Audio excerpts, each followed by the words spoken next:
Salut, ça va vous? Bonne année. Ouais bon, on entame enfin les lectures de 2024. Si on continue sur un rythme de vidéos par mois, on devrait avoir rattrapé le retard d'ici le mois de juin pour recoller à l'actualité littéraire. Mais bon, on est déjà le 21 avril à l'heure à laquelle je tourne cette vidéo, donc il n'y en aura probablement qu'une seule en avril. Bon, tant pis. La question qui est sur toutes les lèvres à ce moment-là, là je vois partout, là, c'est qu'est-ce qu'on a lu en janvier? En janvier, on a lu l'histoire d'un fou chez les fous, mais il est pas si fou. On a lu la 4e enquête de Kenzie et Gennaro, la 2e enquête de l'inspecteur Rebus, polar. On a lu un rappeur qui parle de son frère, et enfin, un Zola bien déprimant. On n'est pas du tout sur le plus joyeux là. Alors, qu'est-ce qu'on a lu en janvier? On a lu Vol au-dessus d'un nid de coucou. Vol au-dessus d'un nid de coucou, c'est un bouquin qui est écrit par Ken Casey. On va pas trop parler de ses autres bouquins, qui sont peut-être très bons, mais je connais pas du tout, et je connaissais pas du tout le boug. Ken Casey, il a un peu une histoire de zinzin. Le gars, c'est un membre fondateur des Merry Pranksters, donc des joyeux trublions, même si prank, il y a l'idée piège marrant. Les Merry Pranksters, c'était un groupe psychédélique qui consommait énormément de LSD et de marijuana. Ils sont considérés un peu comme les pionniers du mouvement hippie, étant actifs d'une période qui allait de 1959 à 1966. Durant cette période, le bon Ken Casey, il a été poursuivi par les flics pour possession de drogue, il a fui au Mexique, voilà, tout un tas de dingueries qui lui arrivent quoi. Parmi lesquelles, la publication du roman Un vol au-dessus d'un nid de coucou en 1962, qui sera publié un an plus tard, en 63, en France, aux éditions Stock, qui est une filiale d'Hachette. Du roman, on connaît surtout l'adaptation filmique, que j'adore, avec l'exceptionnel Jack Nicholson, qui sort en 1975 et qui est réalisé par Milos Forman. Le film, il est tellement culte qu'on a une série qui sera sortie en 2020, une série, un spin-off sur le personnage principal, ça sera l'infirmière Ratched. Bon, on a là en tout un univers culte et une œuvre culte. Vol au-dessus d'un nid de coucou, de quoi ça parle? On est dans un hôpital psychiatrique dans l'Oregon. Cet hôpital, il est mené d'une main de fer par l'infirmière en chef, Ratched, qui domine tout le monde, tant les patients que les médecins et les aides-soignants. L'histoire, elle est narrée par le chef Bromden, qui est un gigantesque amérindien qui fait semblant d'être sourd et muet. Et un jour, dans cet hôpital psychiatrique, débarque Randall Patrick McMurphy. Et McMurphy, c'est un criminel qui fait semblant d'être fou pour éviter de purger sa peine en prison. Et il est très charismatique, il est malin, et il est plein de gouaille et d'assurance, et il va essayer d'égayer le quotidien très morne des patients de l'hôpital. Et pour ça, il va s'opposer frontalement à Ratched, et il va essayer de faire comprendre à ces patients-là que c'est avant tout des êtres humains. Et alors, qu'est-ce qu'on pense de Vol au-dessus d'un nid de coucou? On commence très bien l'année 2024, parce que j'ai vraiment adoré. On a un truc qui est intemporel. Le roman, il a déjà 62 ans, il faut le dire. Et ce qu'il y a d'intemporel, c'est le message sous-jacent. On a l'oppresseur contre l'opprimé. Ratched et de ses méthodes arriérées, tenant les patients dans la peur et dans l'angoisse de faire quoi que ce soit. Et puis on a un élément révolutionnaire, sous l'arrivée de ce type, McMurphy, qui va tout bousculer, qui va rendre cette humanité à des patients qui sont brisés. À ces types qui sont dérangés, mais qui sont humains surtout. Et il y a un vrai truc avec le personnage de McMurphy, qui brise tous les codes, sans qu'on compatise vraiment avec lui, parce que c'est avant tout un criminel. Et on a toute une galerie de personnages secondaires qui sont vraiment marquants, qui sont vraiment géniaux. Le Ken Casey, là, il s'est inspiré de ce qu'il a vécu, parce qu'il a été aide-soignant de nuit dans un hôpital psychiatrique, et on sent vraiment l'authenticité du truc, quoi. C'est vraiment trop cool. Et c'est dorénavant, en fait, ma recommandation du mois. Un très bon bouquin pour débuter l'année. On a lu Gone Baby Gone, qui est un roman écrit par Denis Dehaene, c'est plus grand que le titre. C'est un auteur que j'adore vraiment. On fait évidemment que parler de lui sur cette chaîne YouTube, à juste titre. C'est un spécialiste de polar et d'enquête policière. J'adore cet auteur, je le répète. Et j'adore ces deux détectives, Kenzie et Gennaro. C'est la première série qu'il a développée. On a lu le 4e tome là, sur 6, donc c'est bientôt fini. Et la saga est débutée avec un très bon Un dernier verre avant la guerre, qui est par ici, là, dans ma bibliothèque, juste ici, là en bas, on voit, qui est publié en 1994, et c'était une très bonne introduction, qui se concentrait un peu sur la guerre des gangs à Boston. La saga elle se poursuit avec l'exceptionnel Ténèbres, prenez-moi la main, qui est sorti en 1996, qui était un de mes coups de cœur de 2023, et qui prenait pour thème principal les tueurs en série. Ensuite, il y a eu Sacré, publié en 1997, que j'ai lu récemment, et qui avait une ambiance un peu plus décontractée, c'est normal, parce que le 2e tome était très très sombre. On parlait du kidnapping de la fille d'un milliardaire. Et Gone Baby Gone, c'est publié en 1998, et c'est aussi adapté au cinéma par Ben Affleck en 2007 avec son frère Casey dans le rôle principal. Voilà. Il y a aussi Michelle Monaghan, Morgan Freeman, il y a Ed Harris, et c'est très bien, c'est un très bon film. Dans Gone Baby Gone, on est clairement pas là pour rigoler. Dans cette 4e enquête des deux détectives de Boston, Kenzie et Gennaro, ils sont engagés par une femme résidant dans les quartiers populaires de Boston parce que sa nièce Amanda a disparu, et les flics qui sont impuissants, Kenzie et Gennaro, ils vont se joindre à une petite section de la police de Boston qui est dédiée à la disparition des enfants. Et ils vont très vite se rendre compte que la mère d'Amanda, elle est négligente, elle est irresponsable, bref, très compliqué. Eux-mêmes, ils vont se perdre dans cette enquête qui est pleine de fausses pistes, et ils vont globalement être confrontés à ce que l'humanité fait de pire, quoi. Alors, qu'est-ce qu'on en pense de Gone Baby Gone? Le thème principal cette fois-ci, c'est le kidnapping d'enfants. Comprendre d'ores et déjà qu'on va pas discuter du roman le plus fun de l'année, quoi. Je tiens à commencer la vie en vous disant qu'il y a une scène qui est particulièrement sordide et qu'il faut vraiment être très accroché pour lire ça. Je suis pas particulièrement sensible à ce sujet-là, mais là, franchement, j'ai dû poser le bouquin et faire une pause après avoir lu ça, quoi. Le roman est très dur à lire, c'est presque insoutenable. L'enquête, elle est bien ficelée, elle est prenante. Denis Lehane, il sait ce qu'il fait. Il accumule les fausses pistes et il nous présente des personnages en perdition intellectuelle et morale jusqu'à une fin qui est déchirante. C'est bien, mais waouh, c'était dur. C'était très dur. Les personnages y prennent cher, nous aussi, personne n'est heureux. Merci Denis, j'ai hâte de lire le suivant.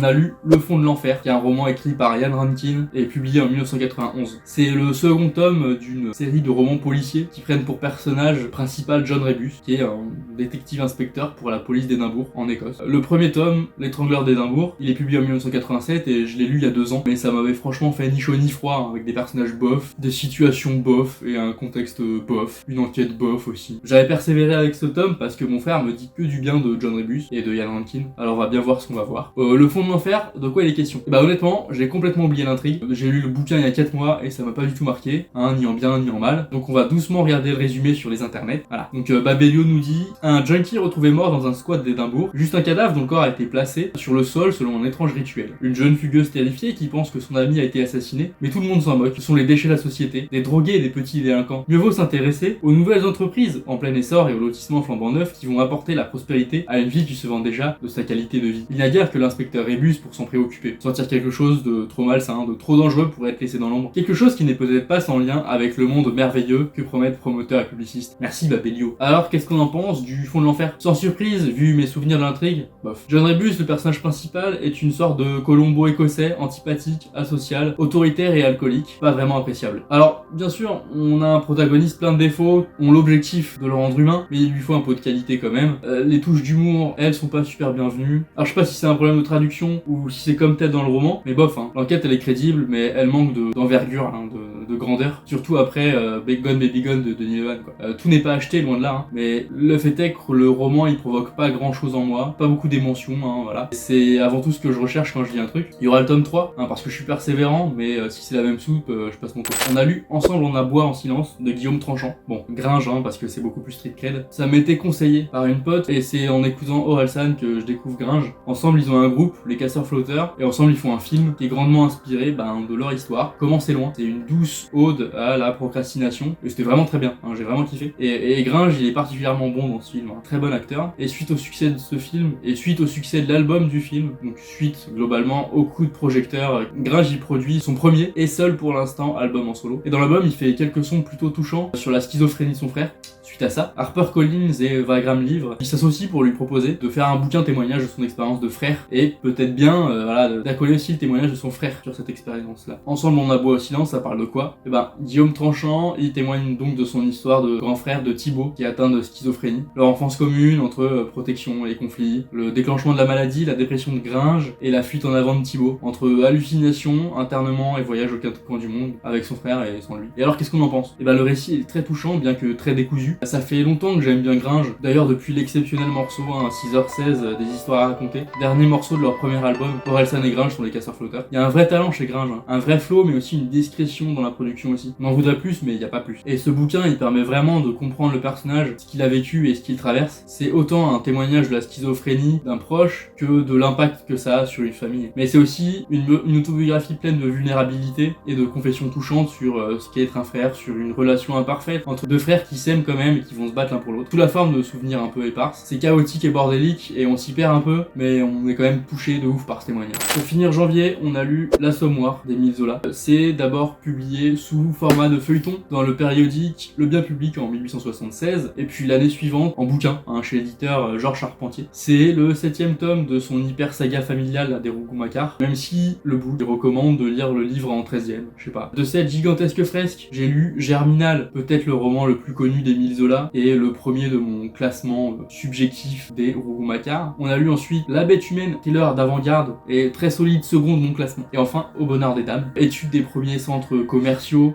qui était vraiment pas mal aussi, hein. Point central de la littérature française et même mondiale en vrai. Il me semble nécessaire pour la culture littéraire personnelle de lire un maximum d'Émile Zola. Et puis bon, c'est mon TikTok qui a le plus fonctionné, donc on n'arrête pas le succès quand il se présente en fait. Pour les 4 là, du fond, là, qui n'ont pas eu l'Assommoir à étudier pour le bac en première, pour le bac de français, de quoi ça parle? là. C'est l'histoire de Gervaise Macquart, qui est une jeune provinciale qui a 2 enfants et qui fuit sa campagne natale pour s'installer à Paris avec son amant Auguste Lantier. Sauf que la famille, elle vit dans la turbo-misère et que Lantier, il quitte Gervaise pour s'installer avec une autre femme, le coquin. Gervaise, elle galère vraiment salement. Elle redevient blanchisseuse et s'interdit toute autre relation avec un homme. Sauf que Coupeau, qui est un honnête ouvrier zingueur, il lui fait du rentre-dedans, quoi, et elle cède. Et les deux, ils vivent un mariage qui est au début assez heureux. Coupeau, il va faire une chute d'un toit lors d'un chantier et il va se retrouver handicapé à vie et il va sombrer dans l'alcoolisme et entraîner Gervaise avec lui. Et alors, qu'est-ce qu'on pense de l'Assommoir? Je te le dis de but en blanc, hein, c'est pas le meilleur Zola que j'ai lu. Rien ne détrône Germinal pour l'instant. Zola, il s'escrime à décrire le plus fidèlement possible le quotidien des ouvriers français de la fin du 19e siècle. Et le fait est que le tableau, il est glauque et difficile. Gervaise, c'est un personnage qui est fort et qui est courageux, mais le fait est que tout le monde mis à part elle est ignoble. On assiste à une triste